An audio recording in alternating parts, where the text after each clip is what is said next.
तो welcome welcome welcome, स्वागत है आपका मेरे अमित टॉक्स पे। तो आज हम स्टार्ट करने वाले हैं क्लास 10th की फर्स्ट वीडियो, यानी आसान बैच की फर्स्ट वीडियो हम स्टार्ट करने वाले हैं। और आज हम पढ़ने वाले हैं क्लास 10th रियल नंबर। जी हाँ, रियल नंबर के बारे में हम आज पढ़ेंगे। तो बच्चे अगर पहली बार चैनल पे आए तो वीडियो को लाइक और चैनल को सब्सक्राइब जरूर कर देना। तो आज हम स्टार्ट करने वाले हैं रियल नंबर। देखिए रियल नंबर इस पे हम पढ़ने वाले हैं। हमारे जो टारगेट है ना, देखिए हमने आपको पहले ही बता दिया है, यहां पर आपको फुल कॉन्सेप्ट क्लैरिटी मिलेगी। फुल पूरा बैच एकदम आसान होने वाला है। आसान बैच, बैच का नाम ही आसान है तो आसान होने वाला है। मतलब कि अगर मैथ से लगता है डर तो आ जाइए इधर। तो मैथ्स की आपको पूरी एकदम 100 आउट ऑफ 100 की तैयारी अब इस आसान बैच के थ्रू करवाने वाले हैं। देर ना करते हुए चलिए स्टार्ट करते हैं रियल नंबर। देखिए रियल नंबर क्या होता है, अगर आपने क्लास 9th में पढ़ा होगा रेशनल नंबर और इरेशनल नंबर आपने पढ़ा होगा अच्छे से। इरेशनल नंबर और इरेशनल नंबर, रेशनल और इरेशनल अगर दोनों का यूनियन होता है उसको कहते हैं क्या, रियल नंबर। यानी कि real number are the number union of both rational number and irrational number. यानी रेशनल नंबर और इरेशनल नंबर का जो कॉम्बिनेशन है, कॉम्बिनेशन मत कहो चाहे यूनियन कह दो, कुछ भी, मतलब रेशनल नंबर भी आएंगे उसमें इरेशनल नंबर भी आएंगे। तो ऑल नंबर्स कैसे होते हैं, रियल नंबर होते हैं। दूसरी प्रॉपर्टी क्या कहती है, these number can be express on the number line. मतलब जो रियल नंबर होते हैं ना, इसको नंबर लाइन पे एक्सप्रेस किया जा सकता है। थर्ड क्या है, these number can B represent positive and negative. यानी इस नंबर के अंदर, यानी रियल नंबर के अंदर जब रेशनल और इरेशनल भी आ गया तो पॉजिटिव और नेगेटिव नंबर भी आ गए, यानी ओवरऑल नंबर आ गए। तो ये इसकी प्रॉपर्टी है। रियल नंबर की ये 3 इंपॉर्टेंट प्रॉपर्टीज हैं, जिसमें आपको क्या पता लगेगा, रेशनल नंबर और इरेशनल नंबर का जो यूनियन होता है वो भी रियल नंबर ही होता है। और क्या है, these number can be express on the number line. ये नंबर लाइन एक्सप्रेस किए जा सकते हैं नंबर लाइन के ऊपर। These number can be represented the positive and negative, मतलब ये नंबर को पॉजिटिव और नेगेटिव में भी रिप्रेजेंट किया जा सकता है। उसके बाद फंडामेंटल थ्योरम और अर्थमेटिक क्या आती है। देखिए फंडामेंटल थ्योरम और अर्थमेटिक इसमें क्या बोलती है, उसमें बोलती है every composite number can be written as the product of prime in one and only way. मतलब किसी भी कंपोजिट नंबर को अगर हम प्राइम नंबर के फैक्टर्स में लिखेंगे तो उसका एक यूनिक सॉल्यूशन होता है। कैसे, उसके लिए हमें सबसे पहले पढ़ना पड़ेगा what is the prime number. आप सबको पता है, चलिए नहीं पता है तो मैं बता देता हूं। देखिए प्राइम नंबर क्या होते हैं, पहले तो हमें पता होना चाहिए ना what is the prime number. Prime number, फिर मैं आपको बताऊंगा प्राइम नंबर के बाद बताऊंगा composite number. Composite number, composite number, ठीक है। प्राइम नंबर वो नंबर होते हैं जिसके 2 फैक्टर्स होते हैं ओनली, यानी इटसेल्फ और 1। मतलब ऐसा नंबर जिसके 1 भी फैक्टर हो और खुद फैक्टर हो, वही प्राइम नंबर होते हैं। अ नंबर ओनली 2 फैक्टर्स, मतलब जिस नंबर के अगर 2 फैक्टर है, 2 फैक्टर कौन कौन से, एक तो 1 एंड इटसेल्फ। कौन कौन से, 1 और इटसेल्फ। जैसे अगर मैं एग्जांपल लूं, अगर मैं एग्जांपल लूं प्राइम नंबर का, तो क्या 1 इज प्राइम नंबर, क्या 1 प्राइम नंबर होता है कि नहीं होता है। क्या 1 के 2 फैक्टर होते हैं, 1 और इटसेल्फ, तो 1 के 2 फैक्टर होते हैं तो 1 प्राइम नंबर है, नहीं है। देखिए 1 कभी प्राइम नंबर नहीं होता है, ठीक है। तो प्राइम नंबर कौन सा होता है, प्राइम नंबर होता है देखिए 2 के एक तो 1 फैक्टर है, एक 2 फैक्टर है, 3। मतलब कि सबसे जो लोएस्ट प्राइम फैक्टर है वो क्या है, 2 है। सॉरी, जो सबसे छोटा प्राइम नंबर है, सबसे लीस्ट प्राइम नंबर है वो 2 होता है, ठीक है। 2, 3, 5, 7 ये सारे कैसे हैं, प्राइम नंबर्स हैं। यानी कि इनका ये किसी की भी टेबल में नहीं आते हैं, ये तो पता है आपको। यानी कि इसमें एक तो 1 का डिवाइड जाता है, एक इटसेल्फ यानी खुद का डिवाइड जाता है, ये किसी के फैक्टर नहीं होते हैं। यानी कि प्राइम नंबर वो नंबर होते हैं जिनके ओनली 2 फैक्टर्स होते हैं। प्राइम नंबर वो फैक्टर होते हैं जिनके ओनली 2 फैक्टर्स होते हैं। दूसरी बात आ गई कंपोजिट नंबर। कौन सा, कंपोजिट नंबर। कंपोजिट नंबर क्या होता है? कंपोजिट नंबर वो होते हैं जिसके मोर देन 2 फैक्टर होते हैं, मतलब 2 से ज्यादा जब फैक्टर हुए तो वो कौन से नंबर हो गए? कंपोजिट नंबर हो गए। जैसे कि मैं अगर बात करूं, जैसे कि 4, क्या 4 के फैक्टर होते हैं 2 से ज्यादा, यानी 2 मोर देन, देखिए 4 किस किस की, 1 तो सबका फैक्टर होता है, ठीक है। क्या 2 की टेबल में भी 4 आता है? क्या 4 की टेबल में भी 4 आता है? यानी इस तरह के नंबर को क्या बोलेंगे हम? कंपोजिट नंबर बोलेंगे। नंबर वो नंबर होता है जिसके मोर देन 2 फैक्टर होते हैं, यानी कि वो खुद से भी डिविजल हो, 1 से भी डिविजल हो, उसके अलावा भी और नंबर से भी डिविजिबल हो, मतलब मिनिमम 3 हो, 2 से ज्यादा हो मतलब, ठीक है। तो जैसे कि हम 4 लिया, 4 1 की टेबल में भी आता है, यानी 1 से डिविजिबल है, 2 से भी डिविजिबल है और 4 से भी डिविजिबल है। तो कंपोजिट नंबर वो नंबर होते हैं जिसके more than 2 factor, more than 2 factor. अब देखिए, अब इस फंडामेंटल थ्योरम के स्टेटमेंट को वापस से पढ़ेंगे। ये क्या कह रहा है?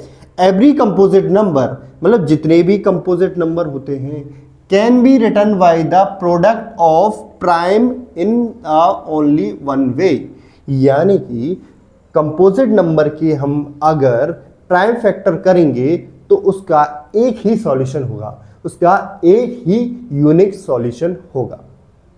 समझ में आया? उसका हम एक एग्जांपल ले लेते हैं, यहां तक स्टेटमेंट समझ में आया क्या? उसका एक हम एग्जांपल ले लेते हैं। जैसे कि देखिए, अगर मैं उसका एक एग्जांपल लूं, देखिए एक एग्जांपल लेके आपको समझाते हैं कि वो ये अर्थमेटिक, ये फंडामेंटल थ्योरम का क्या कह रहा है स्टेटमेंट ये कह रहा है कि इसका एक यूनिक सॉल्यूशन होता है, यानी कि किसी भी प्राइम नंबर का एक यूनिक सॉल्यूशन होता है, ठीक है। जैसे कि मैं एग्जांपल लूं, जैसे हमें 24 के हमें फैक्टर करने, प्राइम फैक्टर करने, नॉट अ फैक्टर। पहले फैक्टर को समझे। देखिए 24 के जो फैक्टर होते हैं, 24 के जो फैक्टर्स होते हैं, फैक्टर्स ऑफ 24, मतलब 24 किस किस की टेबल में आता है? देखिए 1 सबका फैक्टर होता है। क्या 2 की टेबल में भी आता है? यस। क्या 3 की टेबल में आता है? यस, ठीक है। क्या 4 की टेबल में आता है? यस। उसके बाद 8 एंड 12 एंड 24, ये 24 के फैक्टर होते हैं। ये 24 के क्या होते हैं? फैक्टर्स होते हैं, आपको पता है। मतलब कि 24 इन सब की टेबल में आता है, ठीक है। यानी कि ये जो सारे नंबर हैं वो 24 के फैक्टर होते हैं। अब देखिए, अब हम बात करें प्राइम फैक्टर्स की। किसकी? प्राइम फैक्टर की। प्राइम फैक्टर्स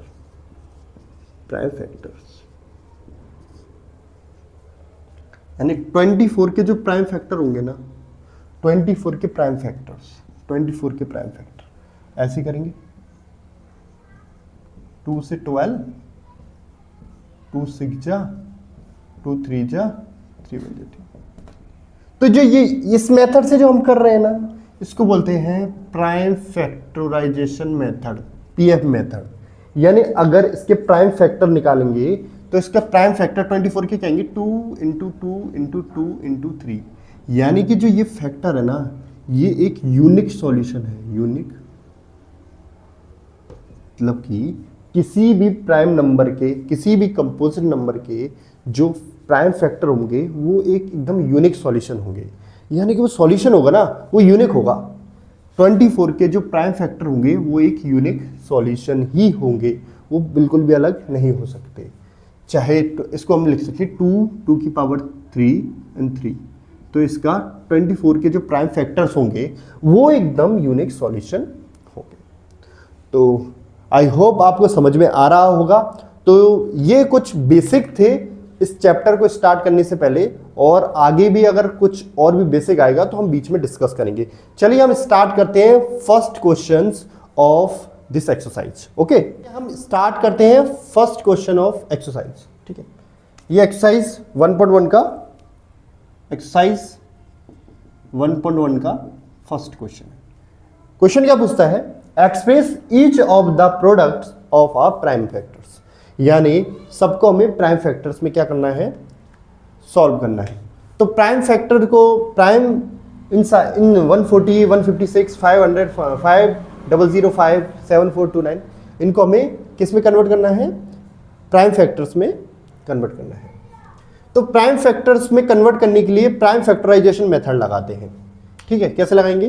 तो देखिए फर्स्ट क्वेश्चन अगर हम करते हैं सॉल्यूशन, तो इसको प्राइम फैक्टराइजेशन मेथड में, ठीक है, इसमें 2 का डिवाइड जा रहा है 70, 2 से 35, 5 7 जा 35, 7 1 जा 7, यानी कि 140 2 इंटू 2 इंटू 5 इंटू 7, यानी कि 2 की पावर 2 इंटू 5 इंटू 7। तो ये इसका एक क्या रहा? Prime factors. आई होप आपको समझ में आ रहा होगा। इसमें मैंने 2 का डिवाइड किया 70 आया, 2 का इसमें डिवाइड किया 35 आया, 5 का इसमें डिवाइड किया 7 आया। इस तरीके से हम इसको भी करेंगे। तो इसके प्राइम फैक्टर्स क्या हो गए? ये मतलब ये इसके प्राइम फैक्टर होंगे 2 की पावर 2 इंटू 5 इंटू 7। ऐसे ही अगर हम 156 इसको करें, 156 को करें 156, ठीक है, 2 का ही जाएगा इसमें भी, क्योंकि लास्ट में क्या है? एक 1 से डिजिट 6 है। 2 7 जा 14, 2 8 जा 16, 2 3 जा 6, ठीक है, 2 9 जा 18, ठीक है, 3 1 जा 3, 3 3 जा 9, यानी कि 156 के क्या सॉल्यूशन होंगे? 2 इंटू 2 इंटू 2 3 इंटू 13, यानी कि 2 की पावर 2 इंटू 3 इंटू 13। ये इसके क्या हो गए? 2 सॉल्यूशन। एक इसके हो गए और एक ही इसके हो गए। ठीक है, इस तरीके से अब हम क्वेश्चन नंबर 3 को सॉल्व करेंगे। अब हम करने वाले हैं क्वेश्चन नंबर 3, यानी इसके हम प्राइम फैक्टर निकालने वाले हैं। 5005 की ना, 5005, इसके हम प्राइम फैक्टर निकालने वाले हैं। प्राइम फैक्टर सबसे पहले 5 का, 5 1 से 5 001, ठीक है, इसमें 7 का जाएगा। 7 का कितने टाइम जाएगा? 1 4 3 टाइम। इसमें 11 का करेंगे 13 टाइम, 13 बन जा 13, यानी इसके जो यूनिक सॉल्यूशन आएंगे 5 इंटू 7 इंटू 11 इंटू 13। तो इसके ये प्राइम फैक्टर्स हैं। ठीक है, अब हम लास्ट क्वेश्चन करें 5th का, 7429, ठीक है, 17,